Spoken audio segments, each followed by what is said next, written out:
Supreme court में पंजाब और खैबर पख्तूनख्वा इंतखाबात मुलतवी करने से मुतालिक केस की समाअत दोपहर 2 बजे होगी। चीफ जस्टिस अदालत में आकर नए बेंच का ऐलान करेंगे। इससे कबल आज ही तश्कील दिया गया 4 रुकनी बेंच भी टूट गया था। जस्टिस जमाल मंदुखेल ने समाअत से माजरत कर ली थी।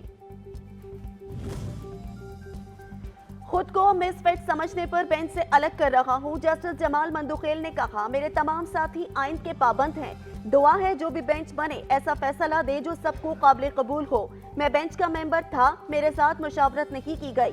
मैं कल भी कुछ कहना चाह रहा था, शायद मुझसे मशवरे की जरूरत ना थी या इस काबिल नहीं समझा गया। अल्लाह हमारे मुल्क के लिए खैर करे।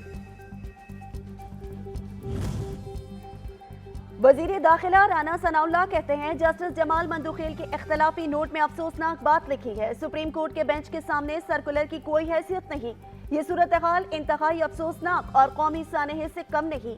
चीफ जस्टिस जायजा ले कि ये फितना कैसे मुल्क में मुतारिफ हुआ। ये चाहता है मुल्क में अफरा तफरी हो। असेंबलियां आईनी तौर पर नहीं तोड़ी गईं। सुप्रीम कोर्ट में हिजानी कैफियत पैदा हो चुकी है। वजीर दिफा ख्वाजा आसिफ कहते हैं एक बात साबित हो रही है कि एतमाद का फुकदान है। हम पहले दिन से मुतालबा कर रहे हैं कि फुल कोर्ट बना लें। एतमाद बहाल करना है तो फुल कोर्ट बनाया जाए।